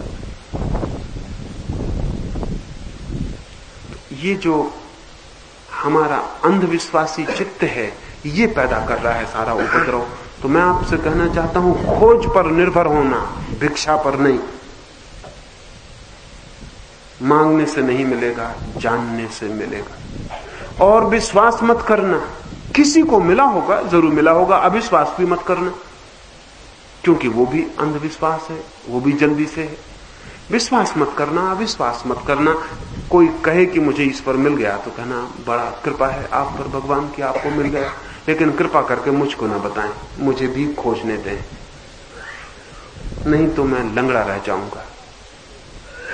दूसरे के द्वारा चली गई मंजिल पे अगर आप पहुंचा दिए जाएं तो आप लंगड़े ही पहुंचेंगे, क्योंकि पैर तो चलने से मजबूत होते हैं। और मंजिल पर पहुंचना उतना महत्वपूर्ण नहीं है जितना यात्री का मजबूत होता जाना महत्वपूर्ण है। कुछ पा लेना उतना महत्वपूर्ण नहीं है जितना पाने वाले का रूपांतरण महत्वपूर्ण है। ये ईश्वर या मोक्ष या ज्ञान कोई रेडीमेड चीजें नहीं है, सिली सिलाई नहीं उपलब्ध होती है। ये कोई ऐसी चीजें नहीं है कि तैयार मिल जाएं। ये तो पूरे जीवन की आहुति और पूरे जीवन की श्रम और साधना का फल बनती है। ये तो अंतिम फूल है जो आता है, लेकिन अगर बाजार में फूल लेने गए तो कागज के फूल मिल जाते, टिकते भी ज्यादा हैं। रोज धूल झाड़ दो तो बने भी रहते हैं और धोखा भी देते हैं। लेकिन किसको? दूसरे को धोखा दे सकते हैं कागज के फूल। वो जो सड़क से गुजरता है उसे धोखा हो सकता है कि आपकी खिड़की में जो फूल है वो कागज का है या असली, लेकिन आपको तो धोखा नहीं हो सकता जो खुद ही खरीद के ले आए। आप तो भली भांति जानते हैं फूल कागज का है। असली फूल के लिए बीज बोने पड़ते हैं, मेहनत करनी पड़ती है, पौधा बड़ा करना पड़ता है, फिर फूल आते हैं, लाना नहीं पड़ते, फिर फूल अपने से आते हैं। परमात्मा का अनुभव फूल की तरह है, साधना पौधे की तरह है। पौधे को संभालें, फूल तो अपने आप आ जाएगा। लेकिन हम जल्दी में हम कहते हैं पौधे की फिक्र छोड़ें, आप तो फूल दे दें। छोटे बच्चे होते हैं ना, स्कूल में परीक्षा देने जाते हैं तो गणित तो हल नहीं करते, पीछे गणित की किताब के उत्तर लिखे रहते हैं, उनको उल्टा के देख लेते और लिख देते उत्तर बिल्कुल सही लेकिन बिल्कुल गलत, क्योंकि जो विधि से न गुजरा हो उसका उत्तर सही कैसे हो सकता है? उसने उत्तर तो बिल्कुल सही लिखा है, 5 ही लिखा है, और जिन्होंने विधि करके लिखा उन्होंने भी 5 लिखा है। लेकिन आप फर्क समझ रहे हैं कि जिन्होंने विधि करके लिखा है उनके 5 में, और जिसने किताब के पीछे से चुरा के लिखा है, चाहे वो गीता के पीछे से लिखा हो चाहे कुरान के पीछे से, इससे क्या फर्क पड़ता है? उन दोनों के उत्तर बिल्कुल एक जैसे होते भी एक जैसे नहीं है, बुनियादी फर्क है। क्योंकि असली सवाल उत्तर का नहीं है कि आप 5 के उत्तर पर पहुंच जाएं, असली सवाल यह है कि आपको जोड़ना आ जाए, और वो उसको नहीं आया जिसने किताब के पीछे से 5 लिख दिए। उसे गणित ना आया, सिर्फ उत्तर आ गया। तो अगर कहीं से सीखा, कहीं से पाया, किसी से सुना और पकड़ा, तो परमात्मा किताब के पीछे से चुराया गया होगा, मुर्दा, मरा हुआ, बेकार, किसी काम का नहीं, जिंदा नहीं। जिंदा धर्म तो जीने से आता है, किसी किताब के पीछे लिखे उत्तर से नहीं। लेकिन हम सब चोर हैं। छोटे बच्चों को हम डांटते हैं कि चोरी मत करना, शिक्षक भी समझाता है उसको कि देखो किताब के पीछे मत देखना। कोई कागज पत्थर पर उत्तर लिख के तो नहीं लाया, खीसे में से निकाल के बाहर रख लेता, लेकिन खुद अपने से पूछे कि अपने सब उत्तर चुराए हुए तो नहीं, तो सब उत्तर चुराए हुए मालूम पड़ेंगे। गुरु चोर, शिष्य चोर, चुकता चोर, जिंदगी के सब उत्तर चुराए हुए, तो उन चुराए हुए उत्तरों से न तो शांति मिल सकती न आनंद, क्योंकि आनंद मिलता है उस प्रक्रिया से गुजरने से जिसमें उत्तर के फूल लगते, लाए नहीं जाते। कुछ और प्रश्न रह गए, वो कल सुबह हम बात करेंगे। अब हम रात के ध्यान के लिए बैठेंगे। जिन मित्रों को ध्यान में बैठना हो वो दूर दूर हट जाएं, थोड़ी जगह कर लें। जिनको न बैठना हो वो बहुत चुपचाप चले जाएं और किसी तरह की बातचीत न करें। और जो भी यहां रुकता है उसे दर्शक की भांति नहीं रुकना है, उसे प्रयोगकर्ता की भांति ही रुकना है। बातचीत ना करें, चुपचाप फासले पर हट जाएं।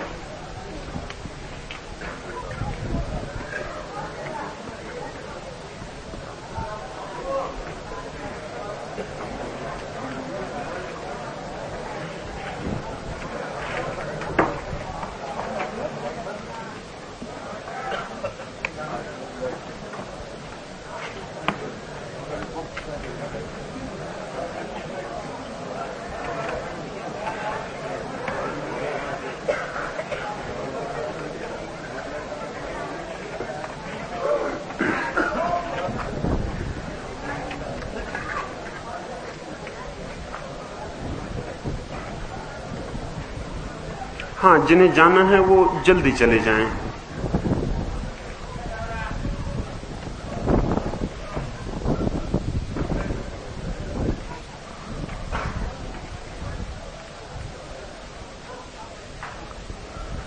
जो लोग बैठे हैं वो जगह बना के बैठें, और किसी को लेट जाना हो तो वो पहले से ही लेट जाए। और बाद में भी अगर गिरने जैसा लगने लगे तो अपने को छोड़ देना है और गिर जाना है। इसलिए ध्यान रख लें कि पीछे जगह हो, अगर आप गिरें तो किसी को बाधा ना आए।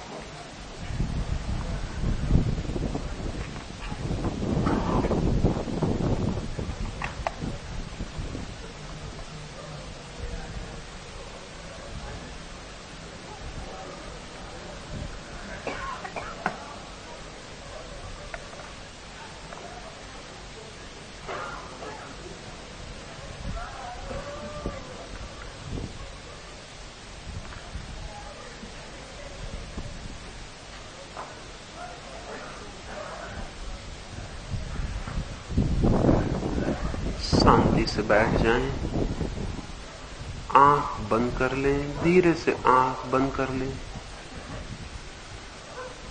आंख बंद कर लें ताकि बाहर से संबंध टूट जाए। आंख बंद कर लें।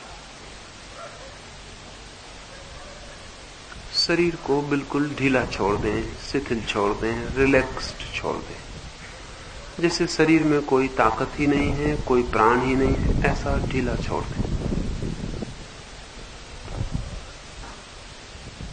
फिर मैं सुझाव देता हूं, मेरे साथ अनुभव करें। अनुभव करें, शरीर शिथिल हो रहा है, शरीर शिथिल हो रहा है, शरीर शिथिल हो रहा है।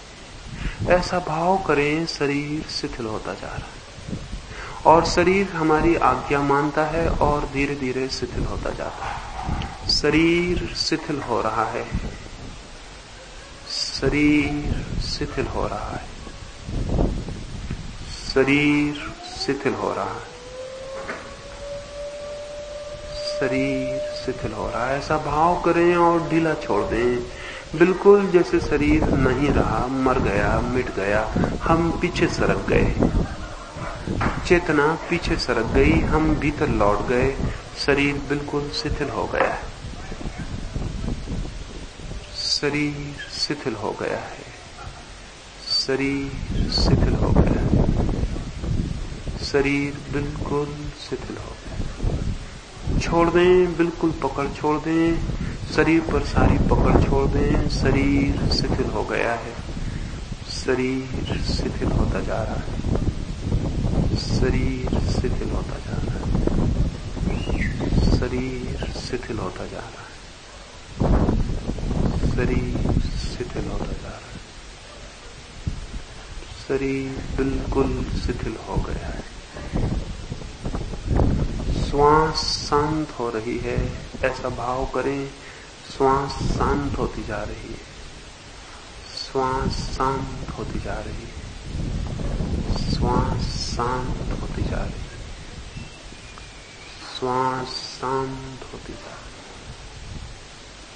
श्वास शांत होती जा रही है, श्वास शांत होती जा रही है, श्वास बिल्कुल शांत होती जा रही है।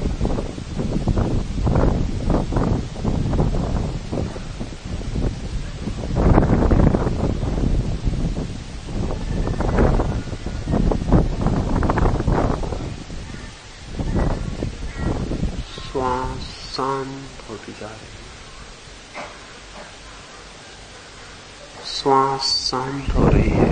छोड़ दें शरीर को, श्वास को छोड़ दें, बिल्कुल शांत हो जाएं, शिथिल हो जाएं। श्वास भी शांत हो गई है, श्वास भी शांत हो गई है, श्वास शांत हो गई है, विचार भी शांत होते जा रहे हैं, विचार शांत होते जा रहे हैं, विचार शांत होते जा रहे हैं, विचार शांत होते जा रहे हैं। विचार भी छोड़ दें, उनसे भी पीछे हट जाएं, विचार शांत होते जा रहे हैं, विचार शांत होते जा रहे हैं।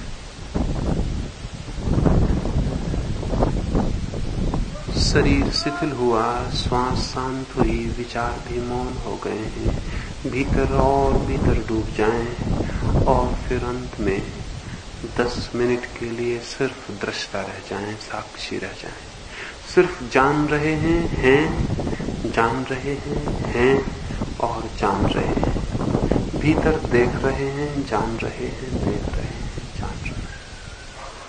एक ज्योति की तरह भीतर सिर्फ ज्ञान मात्र रह जाए, एक दृष्टा मात्र रह जाए। 10 मिनट के लिए मौन में दृष्टा बने रह जाए।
मन शांत हो गया है, शून्य हो गया है, और भीतर डूब जाएं, एकदम छोड़ दें शरीर को, सबको छोड़ दें। शरीर दूर पड़ा हुआ मालूम होने लगेगा, प्रतीत होने लगेगा दूर पड़ा है, बहुत दूर पड़ा है। श्वास भी दूर सुनाई पड़ने लगेगी, और साक्षी रहे और देखते रहे और एक ज्योति की तरह जागे रहे।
मन बिल्कुल शांत हो गया है, शून्य हो गया है।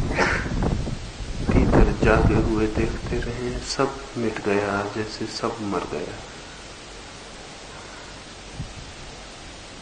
सब शून्य हो गया, सिर्फ वही रह गया जो रह जाता है। भीतर देखें, भीतर देखें, भीतर जागते हुए देखते रहें। एक नई दुनिया में प्रवेश हो जाएगा,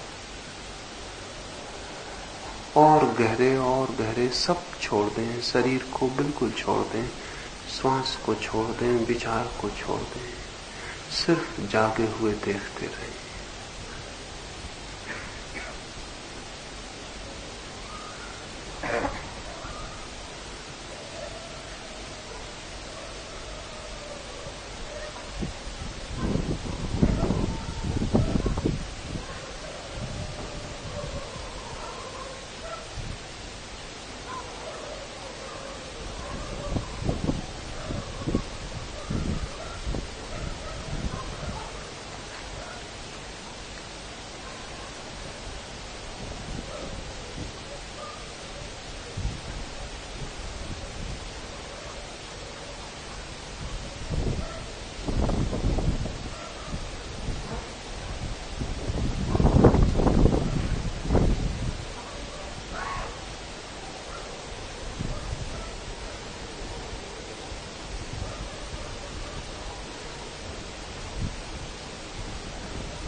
बिल्कुल शून्य हो गया है। मन शून्य हो गया है। मन शून्य हो गया है। एक गहरी शांति में उतर गए। सिर्फ जागरण रह गया है। भीतर जागते हुए देख रहे हैं। शरीर दूर पड़ा है। श्वास दूर से आती मालूम पड़ती है। हम दूर हो गए। बिल्कुल छोड़ दें, सब छोड़ दें, सिर्फ देखते रह जाएं।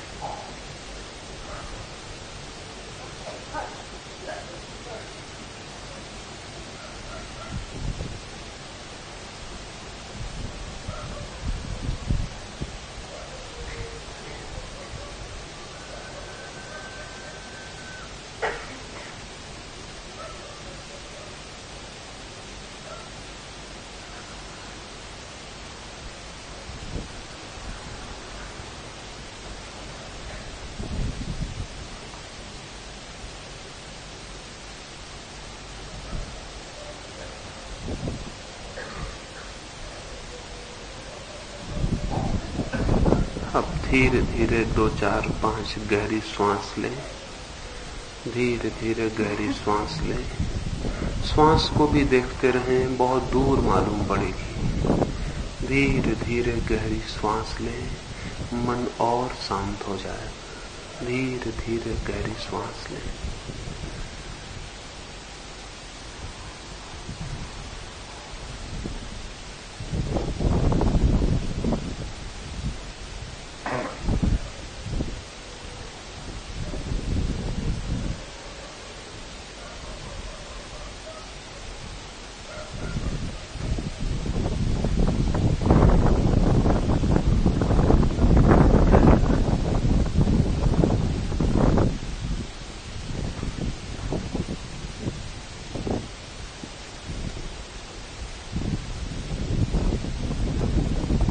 धीरे धीरे आंख खोलें।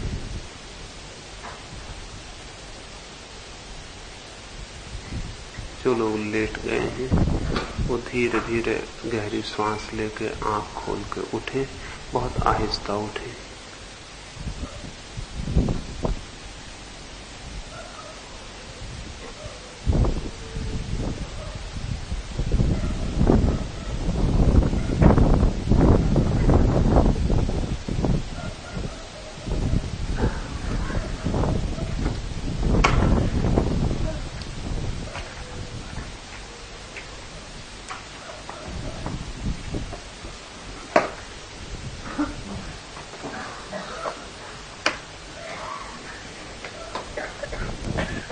हमारी रात की बैठक पूरी।